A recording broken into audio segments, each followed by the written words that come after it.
هل يا كابتن علاء انت في اجندتك الناس البهوات دول قعدوا معاك وقالوا لك احنا عايزين خطه واضحه للحصول على باك رايت وباك ليفت محترمين باعداد كويسه في كل الانديه المصريه وازاي هتعملها؟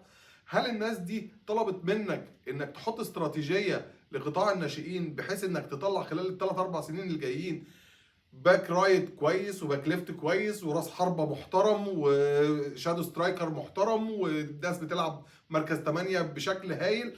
هل الناس دي قعدت معاك تقول لنا كده؟ هل الناس دي اتكلمت معاك في ان انت تعمل دراسات وتعمل كورسات للمدربين بحيث ان بعد 3 او 4 سنين ما يبقاش عندنا بنسمح لاي مدرب او مدير فني يمسك فريق في الدوري المصري ويكون معهوش البرو سيرتيفيكت؟